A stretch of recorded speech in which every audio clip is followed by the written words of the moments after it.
This story explores themes of psychological distress, altered perceptions, and the unsettling nature of reality. Listener discretion is advised. Imagine, if you will, the most mundane, predictable corner of the internet. We're talking about the kind of content that exists purely to provide a gentle, almost meditative background hum to your day. Live streams of someone making coffee, or quietly assembling a Lego set, or simply showcasing their meticulously organized apartment.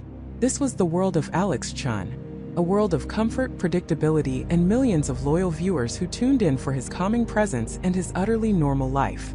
Alex was, by all accounts, a digital phenomenon built on the bedrock of the everyday.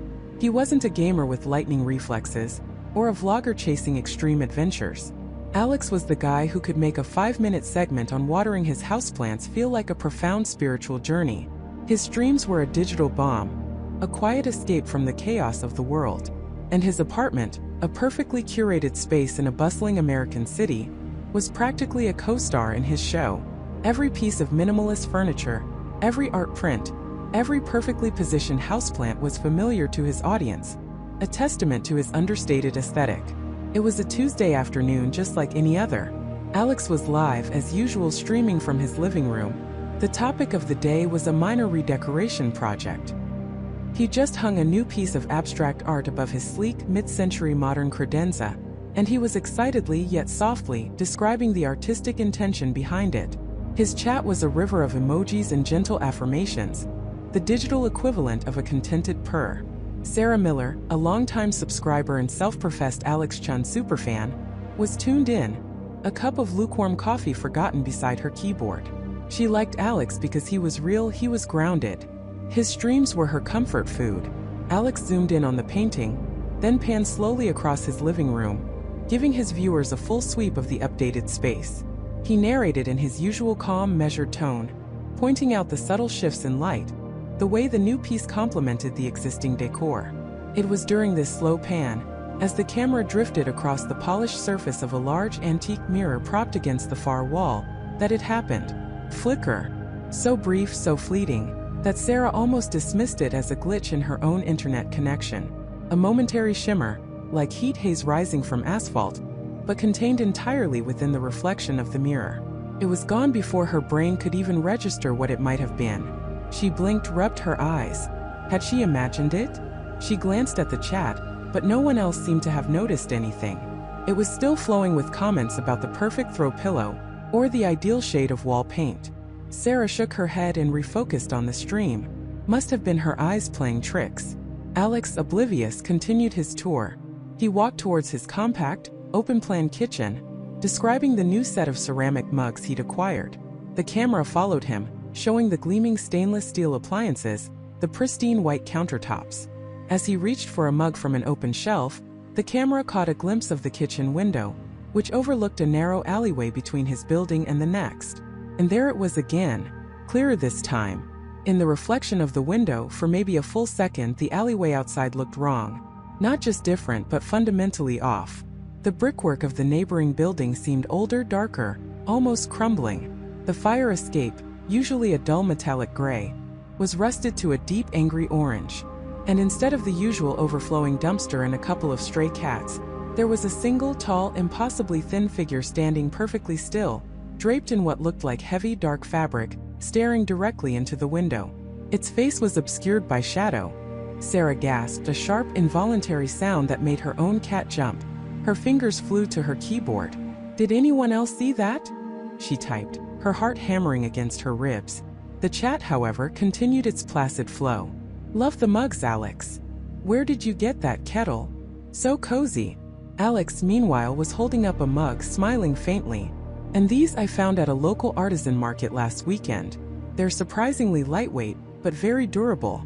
He rotated the mug, showing off a delicate, hand-painted design. Sarah typed again, more urgently. "Alex, in the window. Did you see it?" No response from Alex.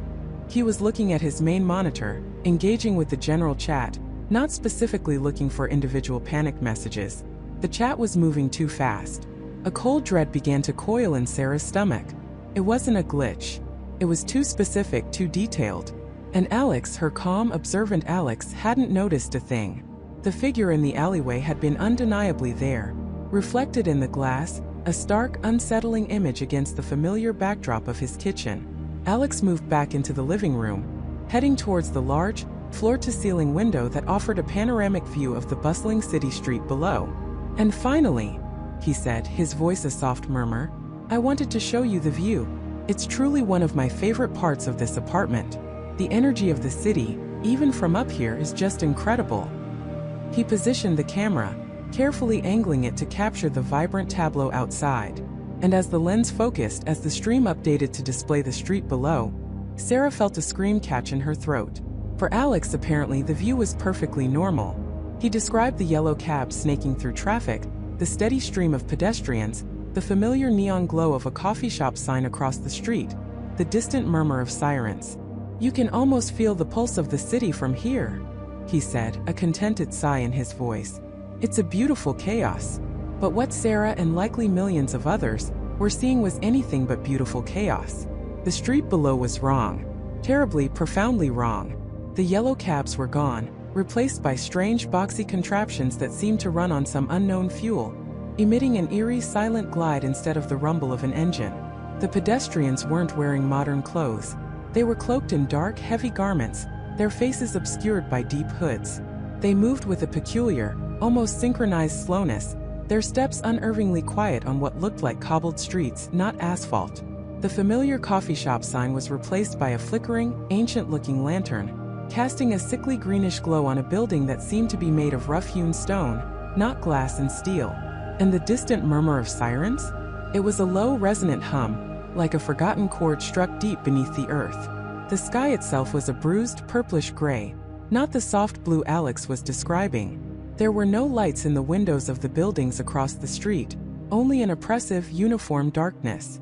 The entire cityscape, through Alex's camera, was a chilling, anachronistic tableau, a silent, somber world that bore no resemblance to the vibrant American metropolis he was describing.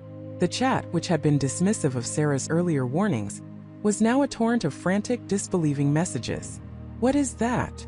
Alex, look at your screen. This isn't real, right? Is this a prank? My God, what am I seeing?" Alex, still gazing out his window, his back mostly to the camera, continued to narrate the normal, everyday scene he was witnessing. "See that couple walking hand in hand? Probably heading to dinner. And the bus just pulled up at the corner, right on schedule." He gestured vaguely towards the street. Sarah stared, her blood running cold. She could hear Alex's voice, calm and reassuring, describing a world that simply wasn't there on her screen. He was talking about buses and dinner dates, while his camera showed silent, hooded figures gliding across an ancient, desolate street under a bruised sky. Finally, Alex turned, a slight smile on his face, ready to engage with his chat. His eyes flickered to his main monitor, where the stream was displayed in full. His smile faltered. His brow furrowed. He saw the explosion of panic, the frantic all-caps messages. He saw his own face, reflected in the corner of his screen, looking utterly bewildered. He looked back out the window, then back at his monitor, then back out the window again. The city outside his window was exactly as he'd described it, bright, bustling, alive. But the image on his screen, the image being broadcast to millions, was a nightmare, a different reality. And for the first time, a flicker of genuine terror crossed Alex Chen's face. He could see it now, too. The profound, horrifying disconnect. The world outside his window was one thing. The world his camera was showing was something else entirely. Something ancient, something cold, something that shouldn't exist. The profound, horrifying disconnect. The world outside his window was one thing. The world his camera was showing was something else entirely. Something ancient, something cold, something that shouldn't exist. Michael's breath hitched. A strangled sound caught in his throat. He stared at the monitor, then at Chan, then back at the monitor. His mind, usually a chaotic storm of witty comebacks and streaming strategies, was utterly blank. Chan, usually so composed, looked like he'd seen a ghost. Or something far worse. His eyes were wide, fixed on the screen, reflecting the alien landscape displayed there. What is that?" Chan finally whispered, his voice barely audible, raw with disbelief. Michael couldn't speak. He could only point a trembling finger at the monitor. The cityscape, his familiar bustling cityscape, was gone. In its place, under a sky the color of bruised plums, stood structures that defied geometry and human understanding. They were monolithic, obsidian towers that spiraled into the oppressive gloom, adorned with carvings that seemed to writhe and shift just at the edges of his perception. The streets below, usually teeming with cars and pedestrians, were empty, paved with a dark, glistening material that absorbed light rather than reflected it. A chilling wind seemed to emanate from the screen itself, raising goosebumps on Michael's arms despite the warmth of his apartment. He tore his gaze from the monitor and snatched his phone from the desk. He pointed its camera at the window. The phone screen showed his apartment building across the street, the ordinary brick facades, the glint of sunlight on glass. The real world. He lowered the phone, pointed it at the streaming monitor. The phone screen showed the other world, the impossible cityscape from the stream. He repeated the action, faster this time, like a man trying to outrun a nightmare. Phone at window, normal. Phone at monitor, alien. It's only on the stream, Michael choked out, the words tasting like ash. My phone. It sees what's really out there. Chen's eyes flickered between the window, Michael's phone, and the monitor. But the stream, he trailed off, shaking his head slowly. It's coming from this camera. The main camera. How? Michael grabbed the webcam, a high-end model he'd invested heavily in. He held it up, aiming it at the window. On the monitor, the view remained the same. The impossible, desolate city. He unplugged the webcam, then plugged it back in, hoping for a reset, a glitch to resolve itself. Nothing. The strange reality persisted. He then disconnected the main camera and connected his old backup webcam. Same result. The monitor displayed the same alien landscape. It wasn't the camera itself. It was something about the streaming setup. Or perhaps something about the act of streaming. It's not a filter, Michael stated, his voice gaining a desperate edge. I checked. There's no overlay, no software running in the background that could do this. This isn't a prank, Chen. This isn't a joke. He was trying to convince himself as much as his friend. The chat exploded. He'd almost forgotten about them. Hundreds, maybe thousands of viewers were still watching, their comments scrolling by at an impossible speed. Asterisk, what is that? Asterisk, bro, your room is glitching. Asterisk, new arc. Asterisk, is this real? Asterisk, Michael, what did you do? Asterisk, that's not your city. Asterisk, dude, this is next level creepy. Asterisk, fake, obviously. Asterisk, no, look closely. It's not fake. A wave of dread washed over Michael. He was broadcasting this. This impossible, terrifying reality was being shown to the entire world live. His hands hovered over the keyboard, ready to shut down the stream, to pull the plug on this nightmare. But something held him back. A morbid curiosity, a deep-seated primal need to understand, to witness. And perhaps the streamer's instinct to document the unbelievable. We need to shut it down, Michael, Chen urged, his hand reaching for the power button on the monitor. Now. Before whatever this is gets worse. Michael flinched, pulling his hand away from Chen's. No. Wait. Just wait. It's not hurting anything, is it? It's just showing something. He knew how insane that sounded, but he couldn't articulate the impulse driving him. It was a gravitational pull, a dark fascination. He leaned closer to the monitor, ignoring Chen's horrified expression. The sky in the alternate reality was still that bruised plum color, but now a faint, sickly green luminescence began to pulse from behind the tallest, most grotesque spire. It was slow, rhythmic, like an alien heartbeat. The air in Michael's apartment felt heavier, colder. He could almost smell ozone or something metallic and sharp, though he knew it was impossible. Look, Michael whispered, pointing. The light. It's changing. Chen reluctantly peered at the screen. His eyes widened further. What is that sound? He asked, cocking his head. Michael strained his ears. At first, he heard nothing but the hum of his computer and the frantic clicking of the chat. Then very faintly he heard it. A low, resonant hum like a distant, impossibly large tuning fork. It wasn't coming from his speakers, but seemed to vibrate through the very air in the room. A deep, unsettling thrum that resonated in his chest. He glanced at his phone, which he'd placed face down on the desk. It vibrated, a notification. He picked it up. It was from his streaming platform, an automated alert. His view count was skyrocketing. He was trending. He was going viral. But not for his usual gaming or reaction content. He was going viral for showing a world that shouldn't exist. "This is insane," Michael muttered, more to himself than to Chan. "This is beyond anything." He zoomed the camera in slightly, focusing on one of the strange, twisting buildings. It wasn't concrete or steel. The material seemed organic, veined with darker lines, almost like petrified wood, but on a colossal scale. He noticed now, just at the base of one of the structures, a faint shimmer. It wasn't a reflection. It was a distortion like heat haze, but perfectly still and unnervingly distinct. Chan, meanwhile, was frantically typing on his own phone. "I'm trying to find anything like this online. Any kind of AR glitch, a deepfake, anything. Nothing. There's no known technology that could do this, Michael, not like this." "It's not technology, Chan," Michael said, his voice strangely calm now, a chilling resignation settling over him. "It's something else. Something real." He looked at his friend, his eyes reflecting the eerie glow from the monitor. "And it's happening here. Now." The green pulse on the screen intensified, bathing the obsidian spires in an unholy glow. The low hum in the room grew louder, a palpable vibration that made the water in Michael's half-empty glass ripple. He could feel it in his teeth, a dull ache behind his eyes.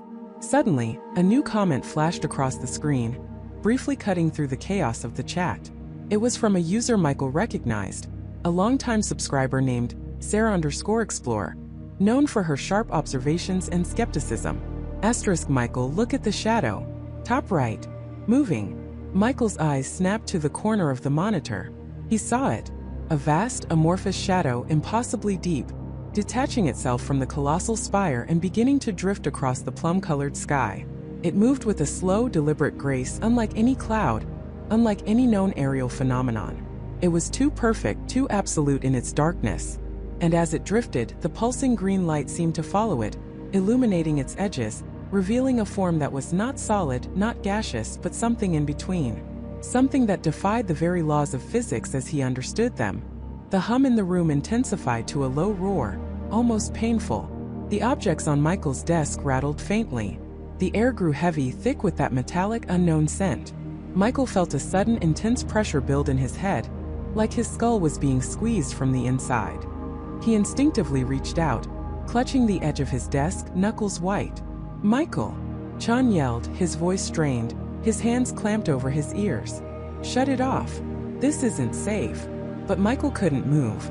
His eyes were locked on the monitor, on the impossible shadow now dominating the alien sky. As it slowly turned, revealing more of its impossible mass, Michael saw it. Not just a shadow, but an outline. A shape. A colossal, multi-limbed entity, drifting silently through the sky of a reality that shouldn't exist. Its form an intricate, terrifying tessellation of angles and curves that twisted the very fabric of his understanding. It was ancient. It was cold. And it was looking at something just beyond the frame. A jolt like a surge of pure, freezing electricity ripped through Michael's body. His breath hitched, caught somewhere between his lungs and his throat, leaving him gasping for air he couldn't seem to find. The impossible image, that intricate alien geometry, was burned into his retinas, a phantom afterimage shimmering at the edges of his vision even as the live stream feed flickered, stuttered, and then snapped back to the mundane, familiar view of the abandoned warehouse interior. The flickering neon light, the dust motes dancing in the beam of the flashlight he'd left propped up. All of it was suddenly too normal, too solid, too real in a way that felt utterly wrong. His heart hammered against his ribs, a frantic drumbeat echoing the frantic thoughts ricocheting through his skull. What was that? What was that? He squeezed his eyes shut, then snapped them open, half expecting to see the impossible entity still there, lurking in the corner of his monitor. But it was gone. Just the static, empty warehouse, exactly as it had been moments before. He leaned back from his desk, chair scraping loudly across the floor, his hands trembling so violently he had to grip the edge of his desk to steady himself. His skin felt clammy, a cold sweat breaking out on his forehead. The chat feed, which had been a torrent of excited speculation and playful jabs, was now a chaotic mess. Lag. WTF was that? Glitch. My screen froze. Did anyone else see that? Michael, are you okay? Ghost. Stop faking it, man. What did I miss? The conflicting messages only amplified Michael's confusion. Some saw it, some didn't. Some thought it was a trick, others were genuinely disturbed. He stared at the screen, his mind racing, trying desperately to find a logical explanation. A visual bug? A hack? A hallucination brought on by too many energy drinks and late nights? He felt a sickening lurch in his stomach. He hadn't been sleeping well lately, true, but he wasn't prone to seeing impossible, geometrically precise horrors manifesting on his screen. He forced himself to take a deep, shuddering breath. "Okay, guys," he managed, his voice coming out as a shaky croak. He cleared his throat and tried again, injecting a forced calm into his tone. Looks like we had a pretty wild glitch there. My apologies. System must have hiccuped. Let me quickly check the feed stability." He wasn't checking the feed stability. He was frantically navigating his streaming software, his fingers fumbling over the keyboard. He needed to find the VOD, the video on demand of the stream. He had to see it again. He had to confirm it wasn't a waking nightmare. If it was on the recording, then it was real. If it wasn't, then what did that even mean? His mouse cursor hovered over the playback bar, his heart threatening to burst from his chest. He scrolled back slowly, meticulously, to the exact timestamp where the anomaly had occurred. He watched the familiar footage. The empty warehouse, the flickering light. He saw himself on his webcam reacting, his eyes widening in disbelief. And then, the moment the screen flickered, the familiar image distorted, a brief, almost imperceptible ripple across the pixels. He held his breath, leaning closer, his eyes practically glued to the monitor. He saw the corner of the warehouse, the dust, the shadow. He saw everything he remembered. Except, he didn't. The entity wasn't there. His jaw went slack. The intricate tessellation, the impossible angles, the profound ancient coldness. It was all gone. The glitch, the distortion had briefly appeared. But when the image resolved, it was simply the empty warehouse. No impossible form. No being from another reality. It was as if it had never happened. But he saw it. He felt it. The cold dread still clung to him, a visceral memory. His chat too had reacted. How could it be gone from the VOD? Was it a localized phenomenon? A personal vision? The thought sent a fresh wave of panic through him. He rewinded again, watched it frame by frame. Nothing. Just the briefest digital hiccup, then back to normal. It was like a dream that dissolves upon waking, leaving only the unsettling echo of its presence. Except this wasn't a dream. This was a live stream recorded and archived. Or it should have been. He glanced at the live chat again. The conversation had splintered. Some users were still arguing about what they'd seen, convinced it was real. Others were dismissing it as a visual effect Michael had intentionally added, or a prank by a moderator. The majority seemed to have just seen a brief lag spike and moved on. It was a chaotic, fractured reflection of his own shattered perception. Michael ended the stream abruptly, mumbling something about technical difficulties and needing to investigate. He couldn't keep up the pretense. His hands were still shaking, his mind reeling. He needed to talk to someone who understood technology, who could offer a logical explanation no matter how remote. He grabbed his phone, his fingers clumsy as he scrolled through his contacts. David. David was his best friend, a software engineer, always the voice of reason and logic. Michael pressed the call button, listening to the familiar ringtone, each chime an agonizing delay. "Hey man, what's up?" David's voice, calm and steady, was a welcome anchor in the swirling chaos of Michael's mind. "David, you gotta believe me," Michael blurted out, the words tumbling out in a rush. "Something just happened. On the stream. Something impossible." David chuckled, a sound that grated on Michael's raw nerves. "Impossible? Did you finally get that alien to show up in the abandoned warehouse? I told you, man, those late-night sessions are messing with your head." "No, David, seriously. This wasn't a joke. This wasn't me being tired. I saw something. Something that shouldn't exist. It was like a tear in reality. A shape, angles that don't make sense twisting in on themselves. It was ancient. It was cold. And it was looking at something." Michael's voice was rising, a desperate edge creeping into it. "And then it was gone. And it's not on the VOD. It's like it never happened, but I know it did. The chat saw it, some of them anyway. Others didn't." There was a pause on David's end, the silence stretching. Then David's tone shifted, losing its playful edge. Whoa, slow down, Mike. You sound freaked. Okay, walk me through it. You're saying a tear in reality appeared on your stream, and then vanished and it's not on the recorded footage? That's pretty wild, man. It's true. I swear to God, David, Michael insisted, pressing a hand against his throbbing temple. I'm not making this up. Felt wrong. Like it belonged to a place that wasn't here. And it was looking beyond the frame of the camera, like it saw something I couldn't. Okay, let's think logically, David said, his engineer brain already kicking into gear. Could it have been a deep fake? Or some kind of advanced AR overlay that only renders on specific hardware? Maybe someone hacked your stream but only for a moment, and they cleared their tracks perfectly. I don't know, David. It looked too real, too solid even though it defied all logic. And the VOD is clean, like it was scrubbed from existence. But my chat was going nuts. How could some people see it and others not? It doesn't make sense. It doesn't, David conceded, a note of genuine puzzlement entering his voice. Unless it was something client-side, like a bug in their streaming client, or a localized network issue that caused a bizarre rendering artifact. But for it to be something that coherent, that detailed, that's a stretch. Are you sure you're not just sleep-deprived and your mind played tricks? Sometimes the brain fills in gaps, especially when you're tired. I wish it was that simple, Michael muttered, staring blankly at his monitor, the now dormant stream software mocking him with its normalcy.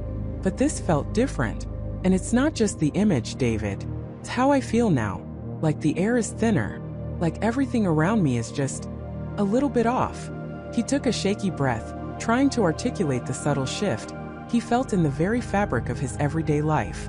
The familiar humming of his PC, the soft glow of his monitor, the faint scent of stale coffee. It all felt like a thin veneer, barely concealing something vast and unsettling beneath. Off how? David asked, his voice more concerned now. I don't know, Michael admitted, frustration bubbling up. Just like the world isn't quite as solid as it was an hour ago. And that thing, it was looking at something beyond the camera frame. And now I keep looking at that same corner of the warehouse in my mind and I can almost see it. Flicker. A shadow that deepens where it shouldn't. Something that wasn't there before. His gaze drifted from the screen, scanning his own room, the familiar posters, the overflowing shelves of tech gadgets. A sudden chill snaked up his spine. Had that shadow always been so deep in the corner of his ceiling? Had the faint hum of his mini-fridge always sounded quite so discordant? The faint hum of his mini-fridge had always sounded quite so discordant? Michael shook his head, a desperate attempt to dislodge the creeping paranoia. It was just a shadow, a trick of the light from his monitor. The fridge hummed. Fridges hummed. He was tired, that was all. Too many late nights, too much caffeine, too many hours staring at a screen. Yet the unease clung to him like a damp shroud. He walked over to his window, peering out at the familiar suburban street. The streetlights cast long, yellow smears on the wet asphalt. A lone car drove by, its headlights cutting through the gloom. Everything looked normal. Too normal, perhaps. It was the kind of normal that felt like a carefully constructed facade, just waiting for a crack to appear. His gaze swept back to his room, to the framed posters of his favorite game characters, the stacks of old game cartridges, the tangled mess of wires behind his desk. He'd lived in this room for 15 years. He knew every scuff, every faded sticker, every loose floorboard. But now it felt alien. He pulled out his phone, his thumb hovering over the Twitch app icon.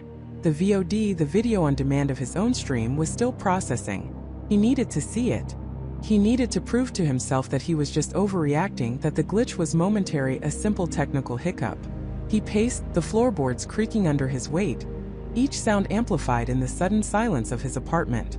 His roommate David was out for the night, probably at a friend's place. Michael was alone. Finally, the notification pinged. His stream was live on VOD. He tapped it, his heart thumping a frantic rhythm against his ribs. The familiar intro music played. His animated avatar bounced across the screen. He fast-forwarded through the early gameplay, past the chat interaction, straight to the moment. The exact moment. He watched himself on screen, laughing, interacting, completely oblivious. Then the flicker. The subtle distortion in the background. His eyes narrowed, focusing intently on the corner of his room, the shadow he'd just been scrutinizing. On the stream, for a fraction of a second, the shadow was different. It wasn't just a deep shadow.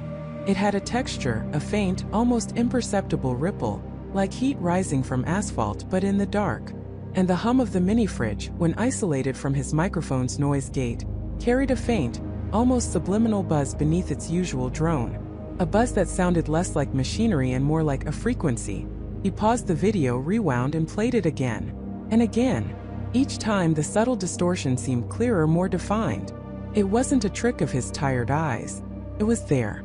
A brief, unsettling ripple in the fabric of his meticulously curated reality. He played it at quarter speed, then frame by frame.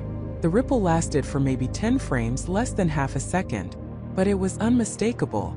And within that ripple, for one terrifying frame, he saw it. A faint, almost transparent outline. Like a figure, standing in the deepest part of the shadow, just behind his mini-fridge. It was too indistinct to make out details, but it was there. Michael gasped, a cold dread seizing him. He scrambled to his feet, spinning around to face the actual corner of his room. Nothing. Just the fridge, the wall, the deep, ordinary shadow. He reached out, his fingers brushing the cool metal of the fridge. He even peered behind it, pulling it slightly away from the wall. Dust bunnies, a forgotten charging cable, nothing else. His mind raced, desperate for a logical explanation. A reflection? Lens flare? A glitch in the recording software itself, not his reality? But the way it had looked, the way it had fit into the stream's background, suggested otherwise.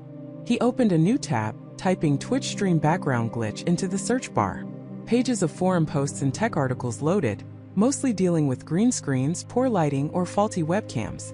Nothing about a brief, almost ghostly figure appearing in a static background. He scrolled, feeling a growing sense of isolation. No one else seemed to be experiencing this. Or if they were, they weren't talking about it. He remembered Jessica. She was sharp, tech-savvy, and brutally honest. If anyone could tell him he was crazy, it was her. And if anyone could offer a plausible explanation, it would also be her. He opened his messaging app and typed out a frantic message, then deleted it. *Hey, think I saw a ghost on my stream. You free? *No. Too unhinged. He tried again. *Hey Jess, quick tech question. Did you notice anything weird with my stream tonight? Like a visual artifact in the background? Not during gameplay, but in my room cam. He hit send, then instantly regretted it. She'd probably think he was messing with her. He waited, his phone clutched in his hand. The VOD still paused on his monitor. The ghostly ripple frozen in time. Minutes stretched into an eternity. He could almost feel eyes on him, a prickling sensation on the back of his neck. He kept glancing at the corner, half expecting the shadow to deepen, to ripple again, to reveal what he thought he'd seen. Finally, his phone vibrated. A message from Jessica. Michael? Weird, you ask? Yeah, I caught a bit of your stream. And honestly, I did notice something odd. For a split second. Thought it was my connection. What did you see? A wave of relief, potent and disorienting, washed over him. He wasn't crazy. Jessica saw it too. He typed back, his fingers flying across the screen. A ripple. In the shadow behind my fridge. And for a split second, something inside it. Like a shape. Did you see that too? His heart hammered again. But this time it was mixed with a surge of adrenaline. A desire for answers. Jessica's response came almost immediately. Whoa. Okay, I didn't see a shape, but I definitely saw the ripple. It was like the air shimmered, right? I thought it was just your camera acting up, but it was so specific to that one spot. You're saying you saw a shape? He sent her a screenshot of the paused VOD, zoomed in on the terrifying, indistinct figure. Look at this. Frame by frame. Tell me what you see. The silence that followed felt heavier, more ominous than before. It wasn't just a random glitch anymore. Jessica, a critical and logical person, had confirmed the ripple. Now he was pushing her to see what he saw. What if she confirmed that too? What then? He began to walk around his room again, but this time with a new purpose. He wasn't just observing, he was searching.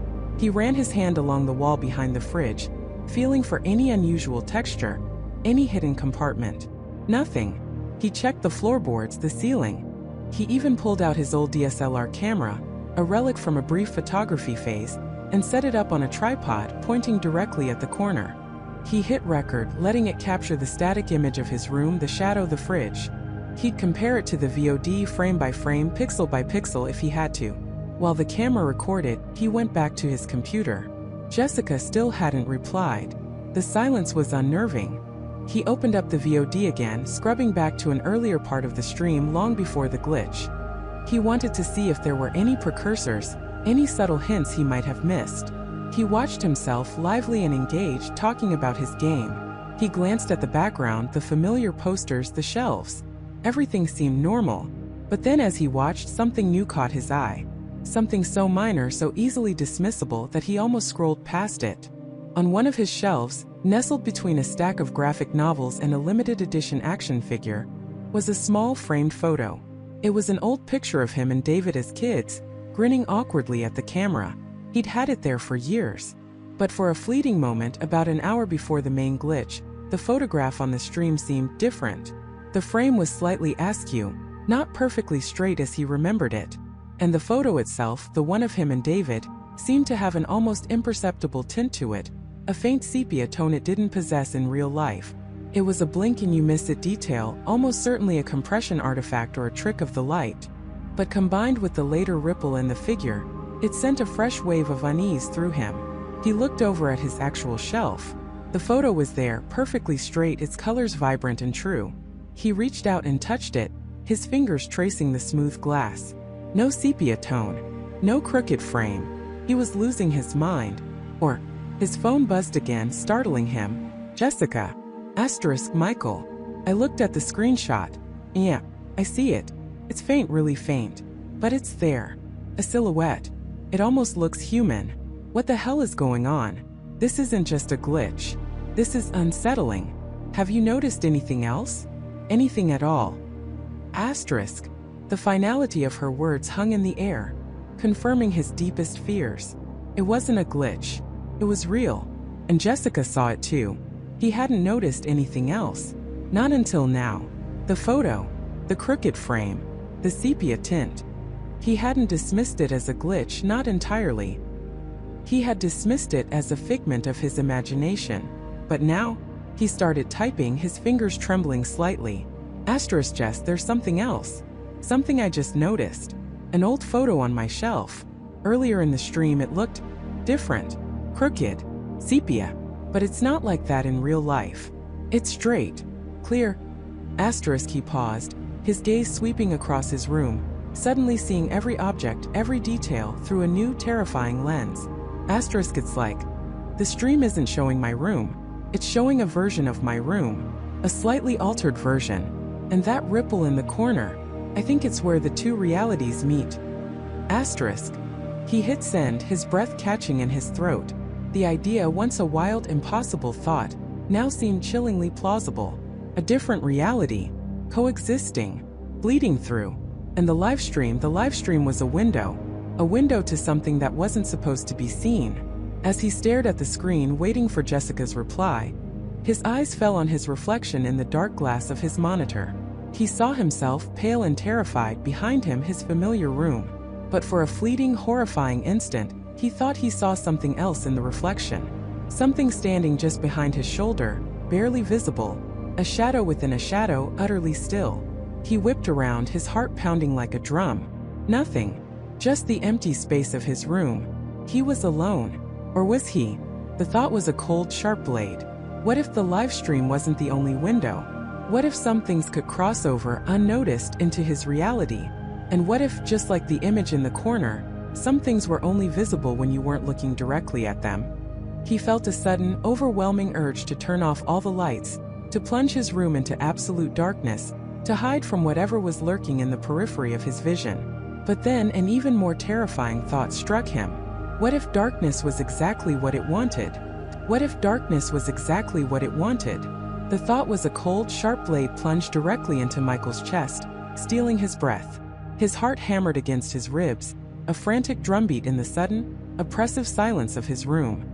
He'd been about to reach for the light switch, a desperate, animalistic urge to hide, to simply cease to be visible. But the idea that he might be playing right into its hands, that he might be inviting it closer by shrouding himself in shadow, stopped him dead. No, He wouldn't give it that satisfaction.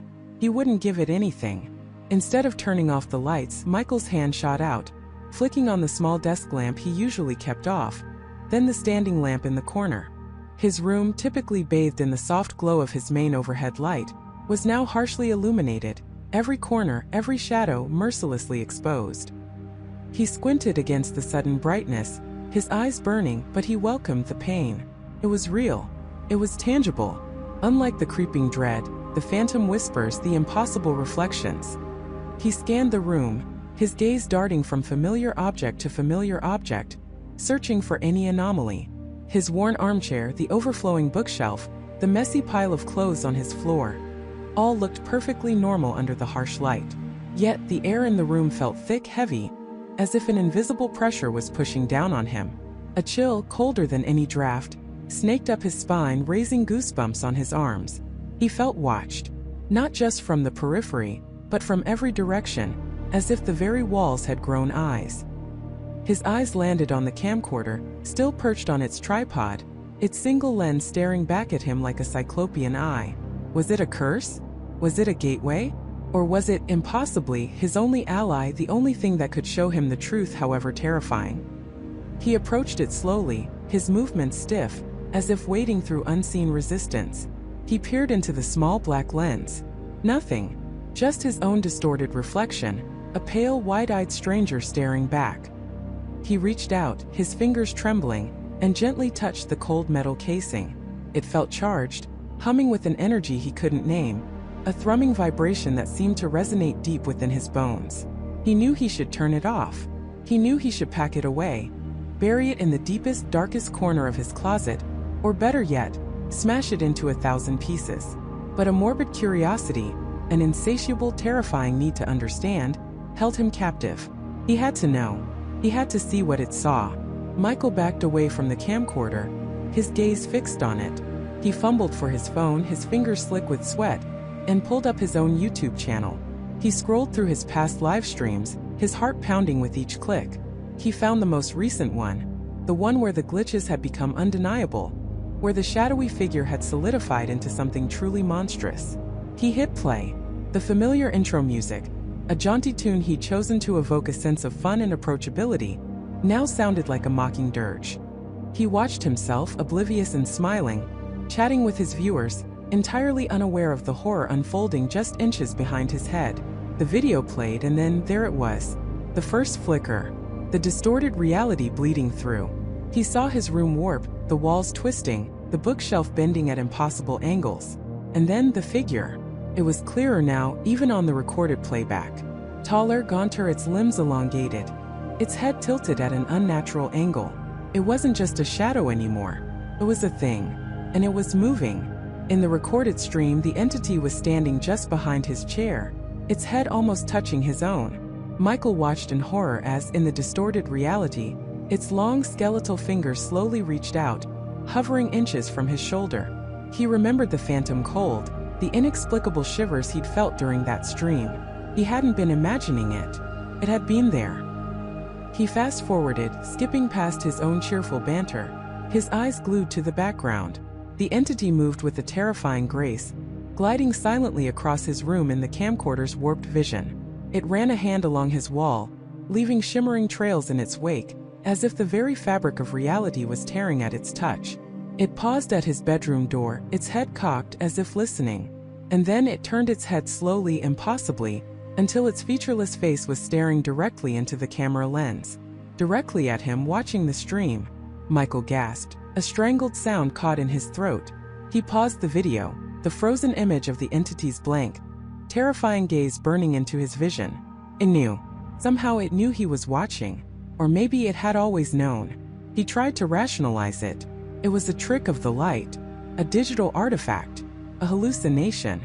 But the cold dread that permeated his room, the undeniable feeling of being hunted, told him otherwise. This wasn't just a glitch on a screen anymore. It was real, and it was here. He unpaused the video, his breath catching in his throat. The entity, still staring, slowly raised one of its impossibly long arms. Its index finger, thin and bony, pointed towards the corner of his room, towards his window. Michael instinctively flinched, his eyes darting to his actual window, the blinds still drawn, showing nothing but the reflection of his own horrified face. But in the stream through the camcorder's lens, the window was different. The blinds were open, revealing not the familiar brick wall of his neighbor's house, but a swirling vortex of deep, bruised purples and unsettling greens. A landscape of impossible geometry, of structures that defied logic, stretched out into an alien sky. And standing in the middle of that swirling chaos, silhouetted against the impossible light, was another figure. Smaller, but unmistakably similar to the one in his room. Michael scrambled backward, tripping over his own feet, landing hard on the floor. His phone clattered from his hand, the stream still playing, the entity's finger still pointing, the alien landscape still swirling. His mind reeled. Two realities, two entities, and his camcorder was the bridge. He pushed himself up, his muscles screaming in protest, his eyes fixed on the camcorder. He had to understand. He had to know why this was happening. Was it the camera itself? Had he bought some cursed artifact? He remembered picking it up at a dusty old thrift store, drawn to its retro appeal. It was an old model, a Handycam from the late 90s, renowned for its sturdy build and surprisingly good image quality for its time. He thought it was a steal. Now, he wondered if he bought his own personal portal to hell. He stumbled towards his desk, grabbing his laptop. He typed frantically, his fingers flying across the keyboard. Old camcorder glitches. Camcorder shows other reality. Paranormal camera. The search results were a jumble of forum posts about ghost hunting, conspiracy theories, and mundane technical issues. Nothing, absolutely nothing, about a camcorder that could consistently show a parallel dimension. He tried a more specific search. Sony DCR TAR-V330 anomalies. This was the exact model number. He scrolled, his eyes burning, his hope dwindling. Then a single obscure forum post, buried deep in a thread about vintage electronics, caught his eye. The title was vague. Strange occurrences with TAR-V series CCDs? He clicked on it, his heart hammering anew. The post was from years ago, an archive thread. An anonymous user, Ghost_Hunter_77, described intermittent, unexplainable distortions appearing in their camcorder's recordings, not just static, but brief glimpses of something else in the background. They spoke of feeling watched, of cold spots, of a growing sense of dread. Michael's blood ran cold. This wasn't just a glitch. This wasn't just his camcorder. This was a pattern. Ghost_Hunter_77 had described exactly what he was experiencing. The post ended abruptly, with the user stating they were going to try a direct feed to a monitor, see if it stabilizes. There were no further posts from them, no follow-up, just silence. He felt a profound chill, deeper than any he'd felt before. This wasn't just happening to him. It had happened to someone else. And what had happened to them? The unanswered questions hung heavy in the air, a suffocating shroud of dread. Michael looked from the laptop screen back to his camcorder. The forum post had mentioned direct feed. He had tried that, hadn't he? Hooking it directly to his computer for the live stream. That's when it had started. Was the direct feed the key? Was it amplifying whatever strange property this camcorder possessed? He stood frozen, caught between the terrifying revelation and the desperate need for more answers. The room was silent again, but it was a predatory silence, like the pause before a predator strikes. He glanced at the camcorder again. It seemed to pulse with a faint internal light, almost imperceptible but there. And for a fleeting moment, just at the edge of his vision, the air around the camcorder seemed to shimmer, as if the barrier between here and there was thinning, growing translucent. He blinked and it was gone. Just the camcorder, still and silent on its tripod. But the image of that alien landscape, the second figure, and the knowledge that he wasn't alone in this terrifying experience, had etched themselves into his mind. He was no longer just a streamer experiencing bizarre glitches. He was a witness, and perhaps a target. He knew he couldn't sleep. He couldn't even sit still. He had to find out more. He had to understand what this camcorder was, what it was doing, and why it had chosen him. But as he took a tentative step towards his desk, a faint scratching sound echoed from his bedroom wall, directly behind the camcorder. Not outside, not from the hallway, but from within the wall itself. A soft, deliberate scrape, as if something was slowly, patiently trying to claw its way through. Faint scratching sound echoed from his bedroom wall, directly behind the camcorder. Not outside, not from the hallway, but from within the wall itself. A soft, deliberate scrape, as if something was slowly, patiently trying to claw its way through. Ethan froze, every muscle in his body locking up.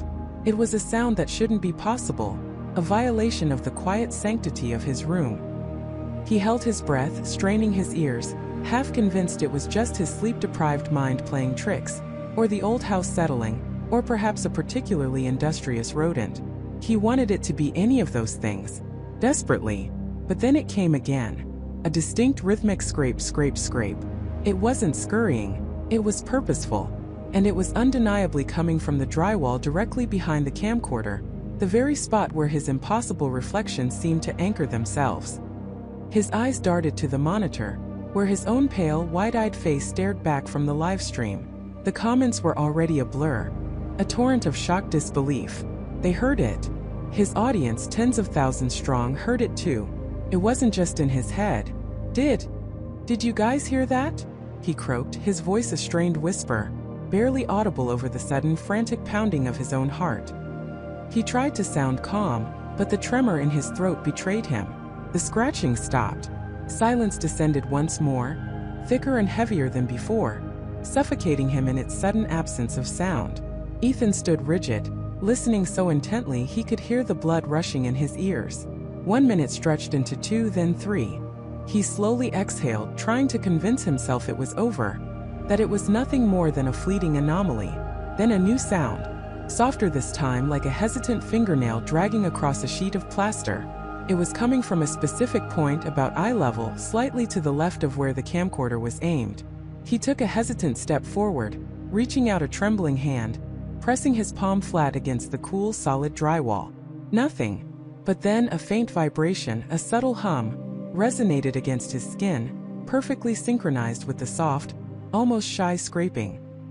He pulled his hand back quickly, as if burned, his mind reeling. This wasn't a pipe. This wasn't an animal. This was something else entirely. He remembered the flickering lights, the strange reflections, the way the camcorder showed a world subtly out of sync with his own.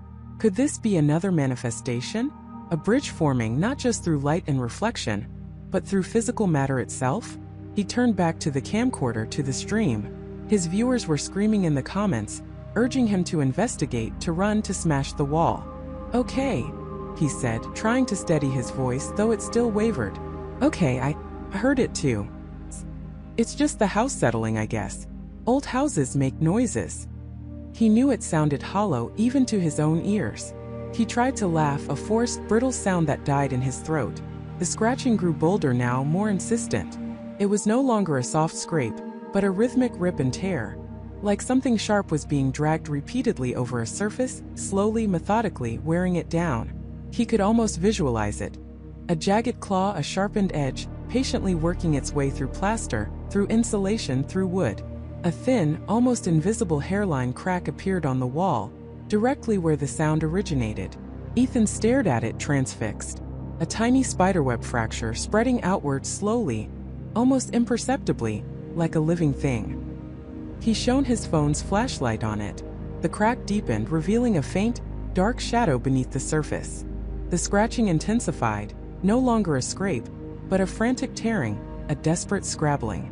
And then a tiny piece of plaster, no bigger than a fingernail, flaked off and fell to the carpet below. Through the minuscule opening, a sliver of darkness. But not just darkness, a different darkness. It was deeper somehow than the absence of light. It felt cold, ancient, and impossibly vast, like staring into a void that stretched beyond comprehension. And from that tiny void, a faint, almost imperceptible hiss escaped. It was a sound that chilled him to the bone, a sound not of an animal but of something alien. He stumbled backward, knocking over his chair. The camcorder, still running, captured his horrified retreat. The crack expanded. More plaster fell. The scratching became a frantic burrowing. And then, through the widening gap, he saw it. Not an eye, not a hand, but a faint ethereal glow. A pulsing, soft blue light, emanating from the darkness within the wall. It was the same color as the strange reflections in the camcorder, the same impossible hue that distorted his reality, the same color that pulsed around the other Ethan in the mirror. The light intensified, illuminating the edges of the widening hole. And then he saw a shape, a formless, amorphous shape, pressing against the inner surface of the wall, subtly shifting, adapting, trying to force its way through. It wasn't solid. It was like smoke or water or a living shadow constantly reforming itself. He couldn't breathe. His heart pounded against his ribs, a frantic drumbeat against the escalating sounds from the wall. The hole was now the size of a fist. The blue light pulsed wildly, illuminating the dust and debris falling around it. And then, a sound emerged from the pulsing blue light. Not a hiss, not a growl. It was a whisper, a voice. It was distorted, fragmented like a radio station struggling for reception, but undeniably human. And it said a name. His name. Ethan. The voice was hollow, echoing, as if spoken from an immense distance, through a barrier of water and static. But it was his name, and it was coming from inside his wall. He clutched his head, trying to make sense of it. This couldn't be real. This had to be a dream, a hallucination from sleep deprivation. But the camcorder was still running. The comments on the screen were a torrent of disbelief and terror. They heard it too. They saw it. The other reality wasn't just a reflection anymore. It was bleeding through. It was reaching out. And it knew his name. He stared at the glowing, pulsing hole, paralyzed by a terror so profound it rendered him mute. The whisper repeated, clearer this time. Ethan. Help us. Us? Who is us? His mind flashed to Sarah. To the missing girl. To the strange disappearances in his town. Could she be on the other side? Trapped in that impossible, distorted reality? The blue light flared, momentarily blinding him. And when his vision cleared, the hole had expanded further, revealing more of the shifting, formless entity. It seemed to surge forward, pressing against the remaining drywall, as if trying to burst forth to cross the threshold.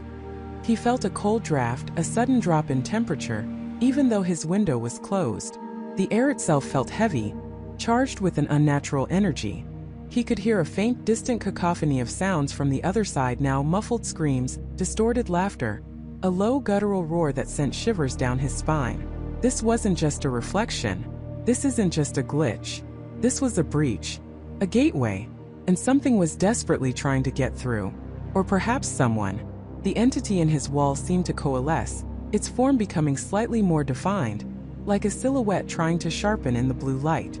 He saw what looked like the faint outline of an arm, then a hand, pressing against the inside of the wall, pushing outwards. It wasn't a human hand. It was elongated, with too many joints, and the fingers ended in sharp, dark points like obsidian claws. The scratching sounds returned, but they were no longer from within the wall. They were coming from the hand, from the sharp points, tearing at the remaining plaster with unnatural strength. A larger chunk of drywall gave way, crumbling inward, revealing a wider aperture. The blue light spilled out into his room, casting eerie, dancing shadows. And through the wider opening, he gets a clearer glimpse of the entity. It was vast, larger than any human, and its form was constantly in flux, shimmering like heat haze, yet undeniably present. Its surface seemed to ripple, to generate tiny, swirling vortexes of blue energy. And then he saw something else. Something that made his blood run cold. Behind the shifting, monstrous form, deep within that impossible darkness, he saw a familiar sight. A room. His room. But it was wrong. It was inverted, twisted, bathed in that same sickly blue light. And in the center of that twisted room, sitting exactly where his camcorder should be, was another camcorder. And behind it, facing him, was another Ethan. His doppelganger. The one from the reflections. But this Ethan was different now. His eyes were wide, not with confusion, but with a profound, desperate terror. His mouth was open, screaming, but no sound came out. And he was pointing. Not at the monstrous entity, but past it. Past the wall. Pointing directly at him. As if he was the one who was the threat. Or as if he was the one who needed to be warned. The entity in his wall let out a low, guttural growl. A sound that vibrated through the very floorboards. And then through the widening hole, he saw the other Ethan mouth a single silent word. His face contorted in agony and fear. Run. The blue light pulsed violently, the wall groaned, and the entity lunged forward, its form momentarily solidifying, revealing a gaping maw filled with countless needle-sharp teeth, all aimed directly at him. The air crackled with energy. His reality was tearing apart. And the thing on the other side, the thing that knew his name, was no longer scratching. It was coming. A scream tore itself from Michael's throat, raw and desperate, but it was swallowed instantly by the cacophony erupting around him. The air didn't just crackle, it shrieked. The tearing reality wasn't a distant phenomenon anymore.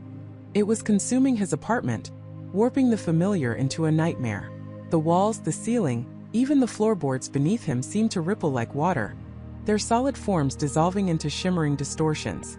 The digital display on his main monitor, showing his terrified face, flickered violently, cycling through static, distorted images of the entity, and then back to Michael, his eyes wide with uncomprehending horror. The maw, a black hole of impossible angles and needle-sharp teeth, surged forward, no longer confined to the screen. It was there in the air, a physical tear in the fabric of his world, pulsing with an unnatural, sickly green light that cast grotesque shadows across his studio. A guttural sound like stones grinding together emanated from the abyss, a sound that vibrated not just in his ears, but in his very bones. It was the sound of something tearing its way through dimensions. Panic seized Michael, a cold, paralyzing dread that locked his limbs. He wanted to run, to scream, to shut it all down, but his body refused to obey. His gaze was fixed on the expanding void, on the impossible geometry of its teeth, each one reflecting a fractured image of his own terror. He could feel a pressure building in the room, a tangible weight pressing down, forcing the air from his lungs. The temperature plummeted, and he saw his own breath misting in the sudden, unnatural chill. Then a single, impossibly long, slender limb, black as obsidian and segmented like an insect's, pierced through the rift. It wasn't organic in any way Michael understood. It seemed to absorb light, leaving a trailing shadow in its wake. It moved with an unsettling grace, extending, stretching, reaching directly for him. And as it did, a voice, deep and resonant, yet utterly alien, echoed in his mind, not through his ears but directly into his consciousness. "Michael, you opened the door. You always do." The words were not spoken in English, yet he understood them perfectly. It was a language of pure concept, translated instantly by some unseen force. The limb continued its slow, deliberate advance, and Michael finally found his voice, a choked, pathetic whimper. He stumbled backward, knocking over his chair, the crash momentarily lost in the growing roar of the rift. He scrambled away from his desk, his eyes darting around the room, desperate for an escape, a weapon, anything. The entity didn't pursue him with speed, but with an inexorable, terrifying certainty. The limb simply extended further, stretching with impossible elasticity, its tip hovering inches from his face. He could feel a strange, cold vibration emanating from it, a sensation that made his teeth ache. He could smell ozone and something else, something metallic and acrid like burnt circuits and ancient dust. "You sought what was beyond," the voice continued, unwavering, filling his mind, drowning out his own thoughts. "You craved the unseen, the truth." Michael shook his head wildly, tears streaming down his face. "No, I just made a video. A glitch. It was just a glitch." The maw seemed to contort, a silent, monstrous laugh rippling through its countless teeth. "A glitch? A tear, Michael. A tear in the veil. We have been watching. We have been waiting. And you, with your endless curiosity, your desire for validation, your need to be seen, you provided the perfect conduit." The limb retracted slightly, then snapped forward, not to strike him, but to tap the glowing screen of his main monitor. The live stream, still running, showed his face, now contorted in pure terror, and behind him the impossible rift, pulsating with sickly green light. The chat, Michael realized with a jolt, was going absolutely insane. Thousands of messages scrolling by, too fast to read. But he saw fragmented words. "Fake? OMG. What is that? Michael, run. They see," the voice mused, a chilling satisfaction in its tone. "They see a fragment. A shadow. But you, Michael, you see the truth. You see us." Suddenly, the entity's presence intensified. The air grew heavy, thick, as if he were trying to breathe through liquid. The rift widened further, revealing glimpses of what lay beyond. A swirling vortex of impossible colors and shifting geometric shapes, a landscape that defied human perception. It was beautiful in a terrifying cosmic way, a reality utterly alien, yet somehow familiar, like a forgotten dream. The single limb was joined by another, then another, pushing through the rift, each one as dark and unsettling as the first. They moved with a disturbing, intelligent purpose, not just reaching for him but spreading out, touching his equipment. A long, slender digit brushed against his microphone, and the device sparked violently, then fizzled into silence, smoke curling from its grates. Another touched his camera, and the image on his monitor flickered, then froze, showing a distorted, static-filled snapshot of the entity's maw. The live stream, he realized, was dead. Or perhaps it was merely showing a different kind of reality now. The stream, the voice echoed, was merely the key. The frequency, the resonance, the glitch you found, the symbols you displayed, they were not random. They were an invitation. A call answered across the void. Michael felt a surge of adrenaline, a desperate need to fight, to escape. He lunged forward, not at the entity, but at the power strip under his desk, his fingers fumbling for the switch. He had to cut the power, sever the connection, close this impossible door. But before his fingers could reach the switch, one of the obsidian limbs snaked out, faster than anything he could comprehend, and wrapped around his wrist. The cold was immediate, piercing, seeping into his bones. It wasn't just cold. It was an emptiness, a void that threatened to consume him from the inside out. He cried out, a sound of pure agony as the limb tightened its grip. He could feel his blood turning to ice, his muscles seizing up. Futility, the entity whispered in his mind, its voice now laced with an almost playful malice.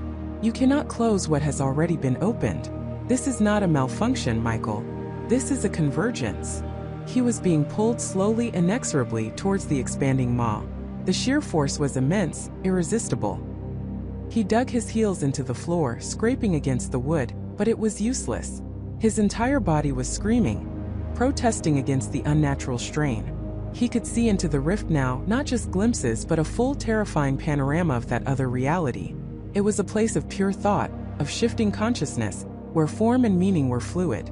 He saw immense, abstract structures that defied gravity and logic, beings of pure light and shadow that moved with silent, impossible grace.